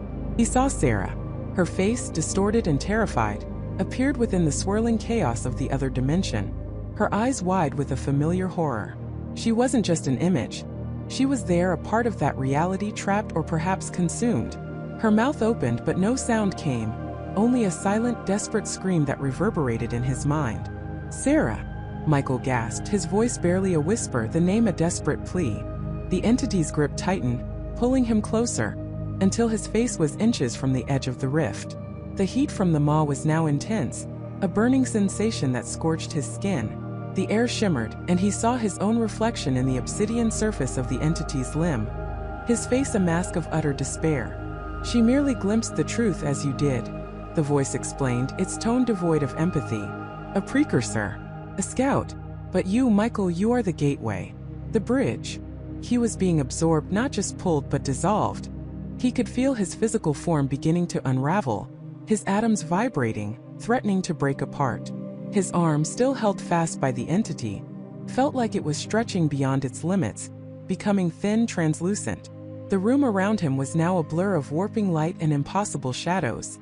He was losing his grip on reality, on himself. This world, it is ripe for change, the entity concluded, its voice now a deafening roar in his mind, drowning out all other senses. And you, Michael, will be its architect. The portal. The first. With a final agonizing lurch, Michael felt his feet leave the ground. He was no longer in his apartment. He was no longer entirely Michael. He was being pulled into the void, into the impossible reality, his body stretching, contorting, dissolving. The last thing he saw before the blackness consumed him was the faint, flickering image of his own live stream, still running, still showing a distorted, static-filled image of the empty chair in his studio. And then he was gone. The live stream, however, did not cease. It continued, a chilling testament to a reality irrevocably altered. The chat exploded, a torrent of disbelief and terror. He just vanished. What was that? Is this a prank, Michael? My God, I saw it. He just dissolved. Thousands upon thousands of viewers, initially drawn by the mystery of the flickering reality, were now united in a shared, profound shock. They had witnessed the impossible live unfiltered. The screen remained, a static-laced window into Michael's studio, but the chair moments ago occupied by a man fighting for his sanity was now undeniably empty. The flickering blue light from the monitor still cast an eerie glow, illuminating nothing but the dust motes dancing in the sterile air. The silence that followed Michael's disappearance, broken only by the hum of his computer and the faint crackle of the lingering static on the stream, was deafening. It was the sound of an absence, a void where a vibrant, if troubled personality had just been. The chat continued its frantic scroll, but slowly, a new tone began to emerge. Fear morphed into a desperate search for answers. Did anyone record that? Rewind. Did he touch anything specific? Is this an ARG? A staged event? But the sheer terror in the initial reactions, the genuine shock in the frantic messages, told a different story. This wasn't a performance. This was real. Miles away, Sarah, Michael's girlfriend, had been watching. She'd been worried the whole stream, her heart a drum against her ribs. When Michael had started talking about the screen pulling him, a cold dread had settled in her stomach. Then she saw it. The distortion, the terrifying dissolution, the empty chair. Her breath hitched, a strangled gasp caught in her throat. "Michael," she whispered to her laptop screen, as if he could hear her through the digital ether. She snatched her phone, her fingers trembling as she dialed his number. It rang once, twice, 3 times, then went straight to voicemail. "The subscriber you are trying to reach is unavailable." Each word was a hammer blow. Panic seized her. This wasn't like him. He wouldn't just vanish, not without a word, not without a warning. Not like that. She threw on a jacket, grabbed her keys, and was out the door in a blur, her car tires squealing as she sped towards his apartment building. The entire drive, her phone was clutched in her hand, the live stream still playing, the empty chair a gaping maw on her passenger seat. When she arrived, she found his apartment door slightly ajar. A wave of icy fear washed over her. He was meticulous about locking up. "Michael," she called out, her voice cracking. No answer. The apartment was silent, save for the distant thrum of city life. She walked through the living room, her eyes scanning every shadow, every corner. Nothing. The door to his studio was also open. A blinding blue light spilled out, painting the hallway in an unnatural glow. Sarah pushed the door further, her heart hammering. There it was. His setup. The multiple monitors, the microphone, the ring light. And on the main screen, the live stream. The empty chair. Just as she'd seen it. She walked towards the desk, her legs feeling like lead, her eyes fixated on the screen. The static was more pronounced now, like a veil of digital snow falling over the image. The empty chair seemed to hum with an unsaid presence. She reached out, her fingers hovering inches from the screen, as if she could somehow touch the reality within. "Michael," she whispered again, her voice barely audible. She glanced at the chat, still scrolling furiously. His girlfriend must be freaking out. Someone call the police. This is beyond creepy. The police? Right. She fumbled for her phone again, her mind a chaotic mess of fear and confusion. What would she even tell them? My boyfriend dissolved into his computer screen on a live stream? They think she was insane. She sat in Michael's chair, the one that was now a monument to his disappearance. It was still warm from his body. A shiver ran down her spine. She stared at the screen, at the image of the other empty chair, the one broadcasting to thousands. It was identical to the one she was sitting in, yet separated by an invisible, impenetrable barrier. Then she noticed something. A subtle shift in the static. It wasn't uniform. In the lower left corner of the screen, where the studio's wall met the floor, the static seemed to coalesce, to form a pattern. It was fleeting, almost imperceptible, a brief moment where the digital noise seemed to arrange itself. It looked like a ripple or a distortion in the fabric of the image itself, as if the wall was breathing. She leaned closer, her eyes straining. Was it just her imagination, fueled by fear and exhaustion? Or was something truly happening? The chat too seemed to pick up on it. Anyone else seeing that flicker near the wall? What's that distortion? The static looks different. Sarah watched, mesmerized, her heart pounding. The ripple intensified for a split second, and then just as quickly, receded back into the general chaotic snow of the static. But it had been there. A distinct, unnatural tremor in the digital landscape. It was like a momentary glimpse behind the curtain. A fleeting peek into the different reality Michael had spoken of. She tried to rationalize it. A glitch. A broadcast error. But a cold certainty settled in her bones. This wasn't a glitch. This was a sign. She started typing furiously in the chat, her fingers flying across the keyboard. "I'm Sarah. I'm at Michael's apartment. He's gone. The stream is still running. What did you guys see right before he disappeared? Was there anything else?" The chat, already overwhelmed, took a moment to process her message. Then a new wave of responses. "OMG, it's his girlfriend. Sarah, are you okay? We saw him vanish into the screen." He was talking about the other side, and the screen being a door. Sarah scrolled through the past messages, trying to piece together the last moments. Michael's frantic warnings, his descriptions of the screen pulling him in, the strange blue light. It all pointed to the same terrifying conclusion. He hadn't just vanished, he had been taken. She looked back at the screen, the empty chair. But now she saw it differently. The persistent static, the faint hum of the computer, the eerie blue light. It all felt like a thin veil. Behind it, she sensed something else. A presence. A world.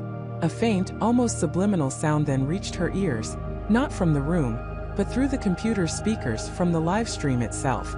It was a low, resonant thrum, like a distant, vibrating chord. It was too deep to be normal studio hum, too rhythmic to be static. It was alien, and it seemed to emanate from the very space where Michael had been sitting. A few viewers in the chat noticed it too. Did anyone hear that? What's that low frequency? Is the stream picking up something from there? Sarah leaned in closer, straining to hear. The thrum was faint but unmistakable. It was subtle, almost like the bass note of an enormous, unseen instrument, playing in a realm just beyond perception. It was a sound that didn't belong, a sound that resonated with the terrifying implications of Michael's disappearance. It was the sound of a different reality, beginning to bleed through. Her eyes darted back to the lower left corner of the screen, where she'd seen the ripple. This time, the static didn't just ripple. For a fraction of a second, a dark, elongated shadow seemed to stretch across the wall, within the stream's image. It was thin, almost skeletal, and it moved with an unnatural fluidity, as if reaching. Then it snapped back, swallowed by the digital snow, leaving only the empty chair and the unsettling thrum. Sarah gasped, her hand flying to her mouth. She wasn't imagining it. Something was there. Something was watching from the other side of that screen, and it was starting to show itself. The empty chair wasn't just empty. It was a doorway, a threshold, and whatever had taken Michael was now subtly, terrifyingly, asserting its presence through the very medium he had used to expose it. The live stream was no longer just a record of his disappearance. It was becoming a live feed from the edge of another dimension. The screen flickered, not with the familiar static of a dying signal, but with an almost imperceptible ripple, like heat haze rising from asphalt on a summer day. It was subtle at first, a distortion in the very fabric of the image, as if the pixels themselves were struggling to hold their assigned places. Emily leaned closer, her breath catching in her throat. David, his eyes narrowed, adjusted his glasses, his fingers hovering over the keyboard, ready to pause, to rewind, to analyze. But there was nothing to analyze in the traditional sense. This wasn't a glitch in the code. It was a fundamental alteration of reality itself, playing out in real time on Michael's last broadcast. The empty chair in Michael's room, once a symbol of his sudden absence, now seemed to pulse with a faint, internal light that wasn't reflected from the monitor. The posters on his wall, the ones they'd seen countless times, began to shift. Not dramatically, not like a jump scare, but with a slow, agonizing fluidity. The faces in the band posters seemed to subtly change expressions, their eyes following some unseen movement off-screen. A shadow, deeper than any natural light could cast, detached itself from the corner of the room, elongating and contracting as if it possessed a life of its own, an independent entity moving without a source. Did you see that?" Emily whispered, her voice barely audible. David didn't answer immediately. He was frozen, his gaze locked on the screen. It's not data corruption, Emily. This isn't a codec error. The stream's integrity is perfect. But the content, it's wrong."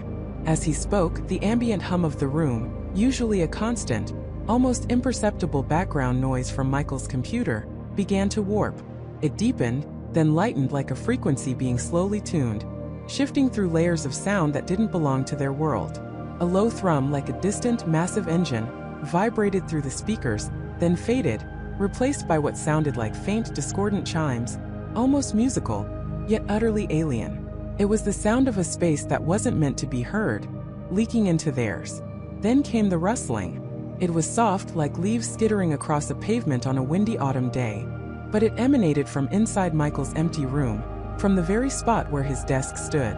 The sound grew, becoming more insistent, punctuated by what sounded like faint, almost imperceptible whispers.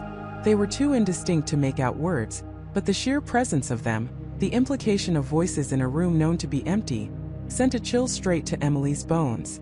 It's still active," Emily breathed, a desperate hope mixing with profound terror in her eyes. "It's still there. Michael, is he seeing this? Is he in this?" David finally tore his gaze from the screen, turning to Emily, his face pale. "Emily, this isn't what we thought. This isn't a recording replaying. This is live, or at least it's a live feed from somewhere. The timestamps, they're still incrementing. The data packets are flowing in real time. But the source, it's not Michael's camera anymore. Something else. Something feeding into the stream." He gestured wildly at the screen. The shadow in the corner had solidified slightly, taking on a vaguely humanoid outline, tall and impossibly thin. It moved with a jerky, unnatural grace, gliding across the floor, not walking but simply being in different places. It paused near Michael's gaming chair, then seemed to slowly, deliberately, turn its head towards the webcam towards them. There were no discernible features, just an absence of light, a void that somehow conveyed intense, focused observation. Emily gasped, clutching David's arm. "It's looking at us. It knows we're here." A new anomaly appeared. On Michael's desk, next to his keyboard, a small metallic object materialized. It was a simple, unassuming paperclip, but Emily knew with absolute certainty that it hadn't been there before. She had meticulously studied every frame of that room. It was new, impossibly new, a physical object brought into existence or transported from another place, now visible through the livestream. And as they watched, the paperclip slowly, almost imperceptibly, began to twist and contort on its own, bending into a bizarre, impossible helix, then snapping back to its original shape, as if teasing them with its effortless manipulation of physics. David, ever the pragmatist, forced himself to look away from the unnerving visual, back to his monitors showing the stream's technical data. The signal, it's not just stable, Emily. It's stronger than it ever was. It's like Michael's initial broadcast opened a conduit, and now something else is using that conduit, amplifying it, pushing through it. He typed furiously, trying to trace the packets to find an IP address, a server, anything, but the data was clean, untraceable, a perfect loop of information seemingly originating from nowhere and everywhere at once. What if it's Michael? Emily ventured, her voice trembling with a mixture of hope and dread. What if he's trying to send us a message through this thing? As if in response to her words, the whispers from the stream intensified, coalescing into a faint, distorted chorus. And then for a split second, a single word seemed to break through the cacophony, clear and chillingly familiar. *help star. It was Michael's voice, warped, strained, echoing from a vast, unfathomable distance, but unmistakably his. Emily cried out, a raw, primal sound of recognition and despair. "Michael! We hear you! Where are you?" The shadow figure on screen seemed to recoil slightly, its form wavering, as if disturbed by Emily's outburst. The paperclip on the desk stopped its impossible contortions. The whispers faded, replaced by a low, guttural growl that resonated through the speakers, a sound of immense displeasure, of something ancient and powerful being annoyed. David quickly muted the speakers, his hand shaking. "It heard you, Emily. It reacted. This isn't just a window. It's a two-way mirror. It's aware of us." The realization hit Emily with the force of a physical blow. They weren't just observing a phenomenon, they were interacting with it. The entity, whatever it was not only manifesting through the stream, but it was also perceiving their presence, their voices, their fear. This wasn't a ghost in the machine. It was a predator in the digital ether. On the screen, the shadow figure, having regained its composure, began to move again, more purposefully this time. It glided towards the center of the room, then slowly, deliberately, pointed a long, tapering appendage, not a finger, but something more akin to a tendril of pure darkness, towards Michael's gaming chair. And then the chair itself began to subtly vibrate. A small, folded piece of paper, previously unseen, fluttered out from beneath the cushion of the chair. It landed softly on the floor, caught by an unseen draft, and slowly unfolded itself. It was a drawing. A child's drawing, crude and simple, but instantly recognizable to Emily. It was a picture Michael had drawn when he was perhaps 5 years old. A stick figure Michael, holding hands with a stick figure Emily, standing in front of a house, beneath a smiling sun. The colors were faded, the edges worn, but it was unmistakably his. A relic of their shared childhood, something deeply personal, something Michael would never have left out. But this wasn't the original drawing. As they stared at it, a new detail emerged. Scrawled across the top, in a child's uncertain hand, was a single chilling word. *run star. And beneath it, almost too faint to see, a series of symbols like ancient runes began to shimmer into existence, glowing with an eerie phosphorescent light that pulsed faintly, then vanished, leaving only the word.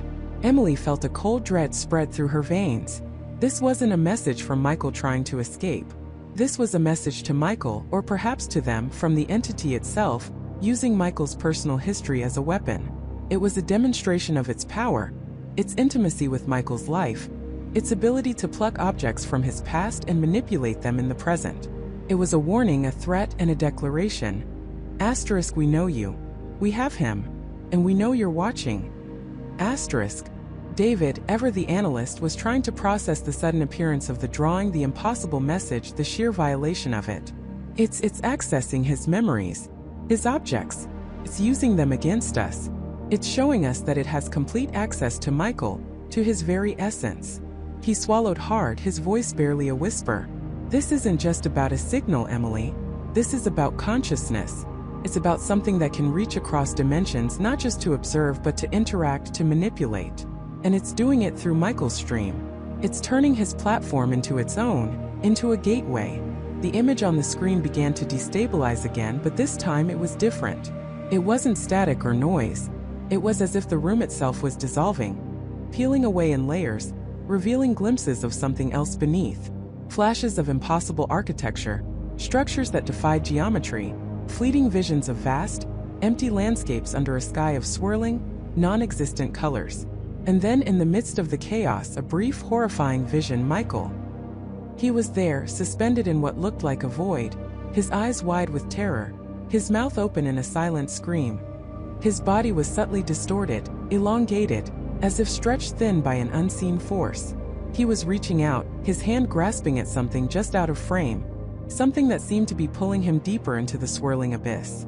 The image lasted for less than a second, a terrifying snapshot, before the room snapped back into its original, albeit still unsettling state. But the message was clear. Michael was alive. He was trapped. And the entity was showing them deliberately that it held him. The live stream, once a window to his life, then to his disappearance, was now a tormenting portal. A live feed from whatever hell Michael was enduring. A taunt from the thing that had taken him, broadcast directly into their world. The game had changed. They weren't just searching for Michael anymore. They were engaging with a malevolent intelligence that was using his own digital legacy as a weapon, daring them to step through the very gateway it had opened. The question wasn't if they could reach Michael, but how they could possibly contend with a power that could pluck a childhood drawing from memory and scrawl a warning across it. A power that now held Michael captive in a reality beyond their comprehension, and was broadcasting his torment for them to witness.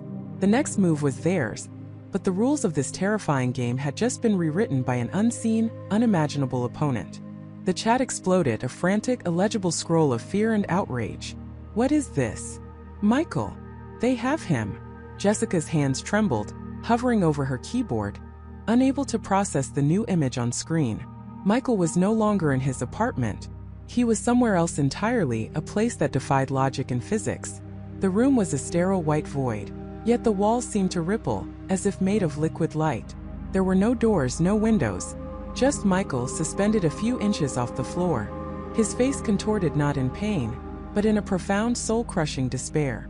His eyes, wide and unblinking, were fixed on something only he could see, something constantly flickering around him. They weren't physical threats, but projections. Snapshots of his happiest memories, his childhood home, his graduation, his first successful live stream, twisted into grotesque parodies. Echoes of his deepest regrets, his missed opportunities, his unspoken fears, amplified into deafening whispers that seemed to tear at the edges of his sanity. It was a reality designed to break his mind, not his body, a torment far more insidious than any physical pain. He was a prisoner in his own consciousness, broadcast for the world to witness. David, usually so composed, was pale, his fingers flying across his keyboard, trying to make sense of the new data. The signal. It's still coming from his apartment, but it's layered. It's like a broadcast within a broadcast. And the video feed, it's not a camera. Something else. Like a direct feed from a neural interface. Emily, her voice tight with suppressed panic, tried to calm the chaotic stream chat. Everyone, stay focused. What are we seeing? What clues are there? As if in response to her plea, the rippling walls of Michael's surreal prison solidified for a moment, and shimmering text began to form, not in English but in a complex, flowing script that somehow inexplicably they all understood. It wasn't a translation. It was a direct imposition of meaning onto their minds, a chilling whisper in their collective consciousness. The game has evolved. The observer is now the participant. Michael's reality is now a reflection of your understanding. To free him, you must resolve the paradox. Fail, and his mind will unravel into the fabric of this space, eternally fragmented. The words hung heavy in the air, a new layer of dread settling over the community. Resolve the paradox. What paradox? The chat erupted anew, a fresh wave of confusion and terror. Jessica felt a cold dread, but also a spark of recognition. Michael had often talked about paradoxes in his streams, not just logical ones, but the paradoxes of perception of reality itself.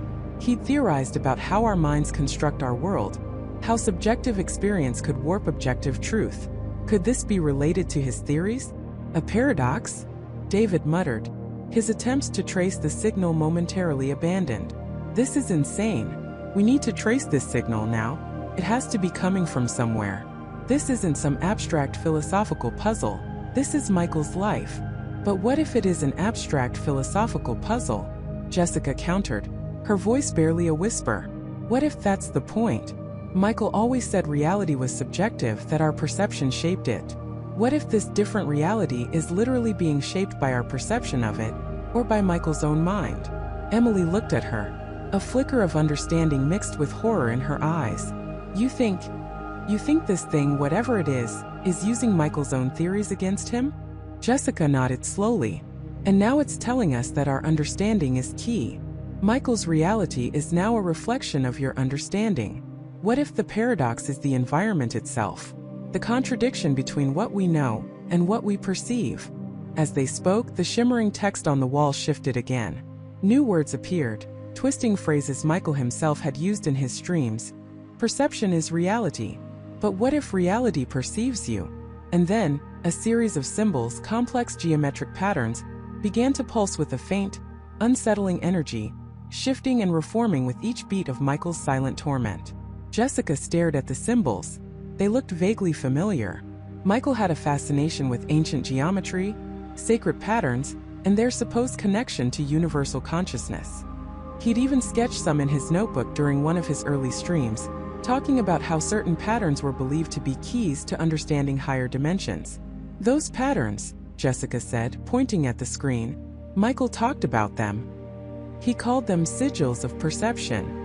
He believed certain geometric arrangements could influence conscious thought, even reality, if enough focused intention was applied. David scoffed, though his voice lacked conviction. Influence reality? Jessica, we're talking about saving Michael, not casting spells. But what if that's exactly what this opponent wants us to think? Jessica pressed, her mind racing, connecting disparate threads of Michael's esoteric theories. What if this different reality operates on those principles? Michael joked about collapsing wave functions with his mind, about how conscious observation could literally change quantum states. What if this entity has taken that idea and weaponized it? What if our collective observation is what's holding Michael there? Or what can release him? Emily's eyes widened. The paradox. Michael's pursuit of different realities has trapped him in one, and the only way to free him is to understand and manipulate the very principles he studied, to resolve the paradox of his own creation, or rather, his own intellectual playground turned prison. The pieces began to click into place horrifyingly. The opponent wasn't just a hacker or a kidnapper. It was an entity or a force that understood the intricate mechanics of consciousness and reality, And it was playing a game with Michael's mind, using his own philosophical framework as the board. "Okay," David said, his skepticism replaced by a grim determination. "So, if Michael's reality is a reflection of our understanding, and if we need to resolve a paradox of perception, how do we do that? What do we do?" Jessica took a deep breath, her gaze fixed on Michael's suffering face on the screen. "We change our understanding. We change our collective perception. Michael is trapped because this entity has convinced him, and us, that this different reality is absolute. The paradox is that it's only absolute because we perceive it that way."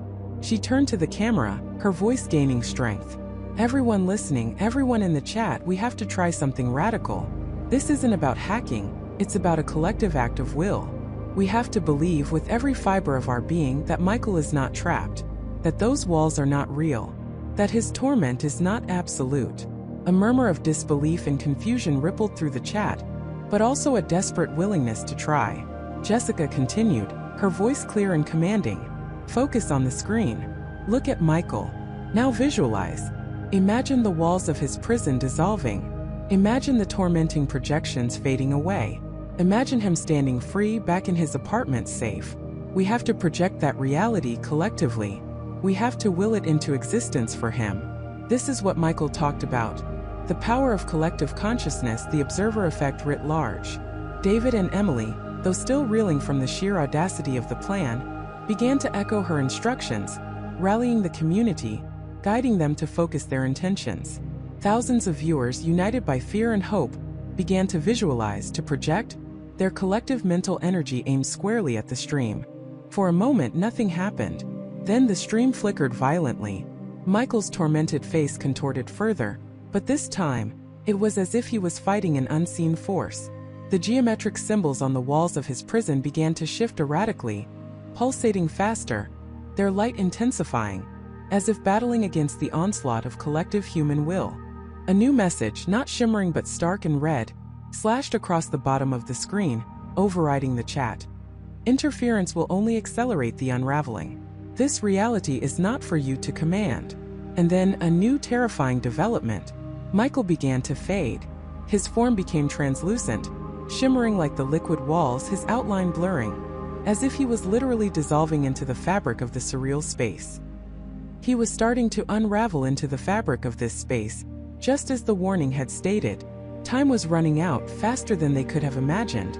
Their attempt to help was making it worse. "It's not working," Emily cried, her voice cracking. "He's fading. We're losing him."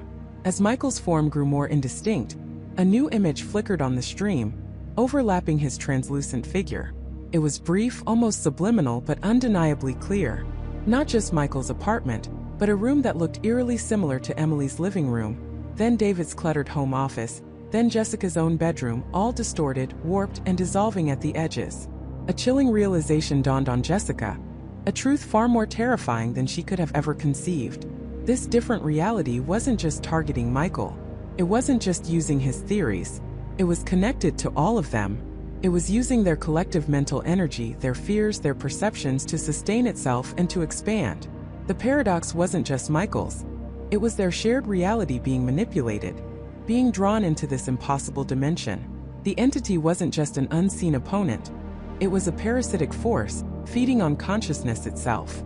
As Michael's form dissolved almost entirely, a faint, almost ghost-like outline against the chaotic geometric patterns, a final taunting message appeared, etched into the very core of the stream, burning itself into their minds.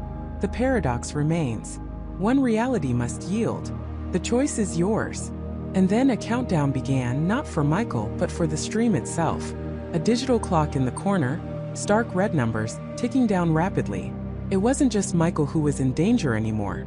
The stream, their connection, their very reality, was now on the precipice of being consumed, threatening to drag them all into that chilling different reality.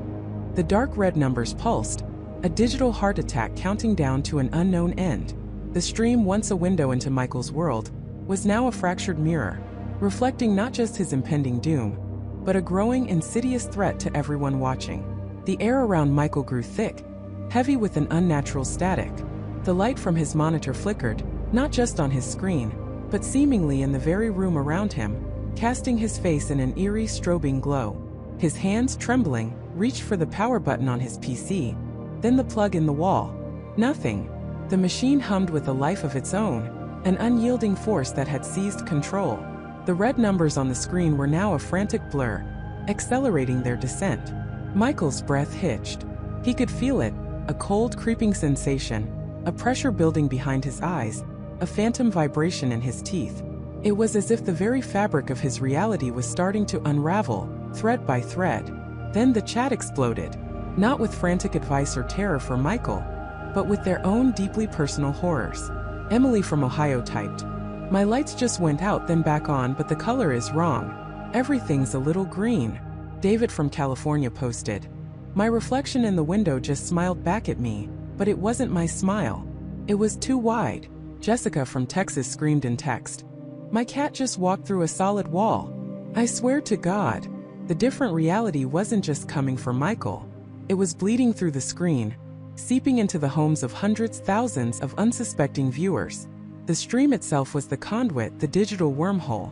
Michael watched his own monitor, horrified, as the edges of his room began to ripple. The wallpaper, a familiar cream, shimmered, momentarily replaced by a swirling vortex of impossible colors, then snapped back, slightly desaturated, a shade duller than before. His desk, solid oak, seemed to breathe, its surface undulating like water, the grain shifting and reforming into patterns that defied logic. The air grew colder, the scent of ozone sharp and metallic. He looked at his own hands, visible in the webcam's feed, and saw them flicker, transparent for a terrifying second, revealing the distorted, glitching circuitry of the PC beneath them. He was becoming part of the stream, part of the anomaly. The distinction between reality and the digital realm was collapsing. A deep, resonant hum vibrated through the floor, through his bones. It wasn't a sound existing in his room, but rather a sound of his room, a foundational frequency of his existence being challenged. The countdown on the screen was now a furious, almost indistinguishable red blur racing towards zero. Michael looked into the camera, his eyes wide with a terror that transcended fear, a primal understanding of the impossible. "It's not just me," he rasped, his voice raw, barely a whisper. It's coming for all of us. Disconnect. Please just disconnect." But even as he spoke, his words felt hollow, a futile plea against an unstoppable tide. The chat was a torrent of panic, a collective scream of 1,000 realities fracturing simultaneously. People couldn't disconnect. Their screens were frozen, their mice unresponsive, their keyboards dead. They were trapped, forced witnesses, and unwilling participants. The hum intensified, becoming a deafening roar that seemed to originate from inside Michael's own head. The room around him dissolved into a kaleidoscope of impossible geometry, walls bending into impossible angles, the ceiling stretching into an infinite void, then collapsing back into a suffocating embrace. His reflection on the monitor wasn't his anymore. It was a shifting digital specter, its features morphing with every passing millisecond. A stretched smile, eyes like black holes, then a pixelated mess, a broken image of humanity. He felt a pulling sensation, a wrenching force at his core, as if his very being was being stretched, thinned, flattened. He wasn't just an observer. He was the focal point, the eye of the storm. The stream had chosen him, and through him it had chosen them all. The red numbers on the screen, now just a single pulsing red, exploded into a blinding white flash that consumed everything. The hum peaked, a cosmic shriek, then vanished. Silence. The stream didn't cut out. It didn't end. Instead, the blinding white light receded, and the image on the screen resolved. Michael was there, sitting in his gaming chair just as before. His room was perfectly normal. The wallpaper was cream, the desk was solid oak, the lights were steady. Everything was exactly as it should be. He looked directly into the camera, a wide, easy smile on his face. He seemed perfectly fine, perhaps even better than before. His eyes were different. They held a strange, unsettling clarity, a placid emptiness that hadn't been there before. The subtle flicker of anxiety, the spark of his usual playful energy, was gone, replaced by a stillness that felt profoundly unnatural. The chat, which had been a maelstrom of terror, now flickered with hesitant messages. What just happened? Is he okay? My lights are back to normal. My cat's not walking through walls anymore. Thank God. But then the more unsettling messages began to trickle in. Everything looks crisper. Like in HD but too much. My coffee tastes different. Sweeter.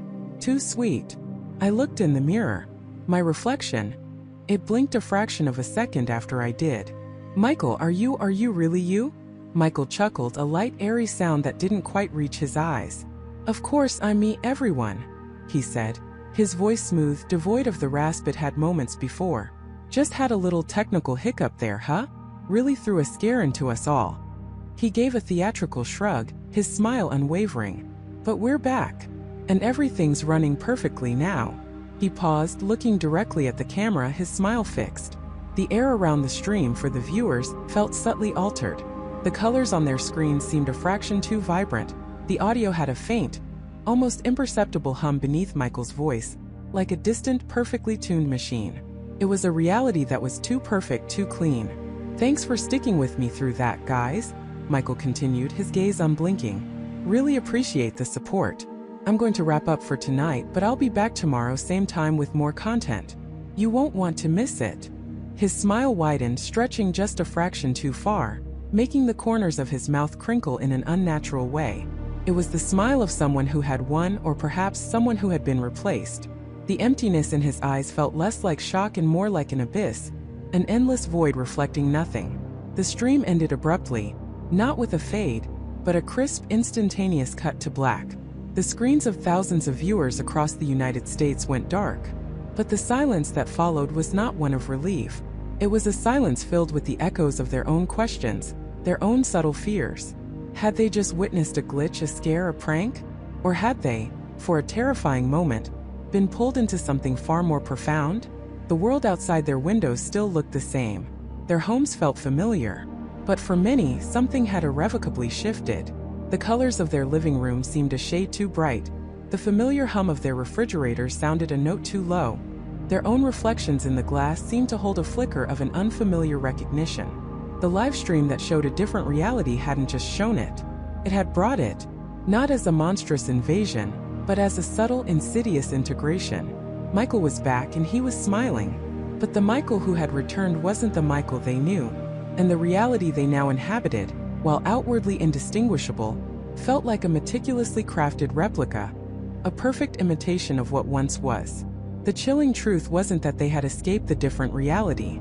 It was that the different reality had simply become their own. And they, the millions who had watched, were now living within its unsettling, perfectly symmetrical embrace, forever changed by the live stream that had truly shown them a different reality, and then made it undeniably, chillingly real.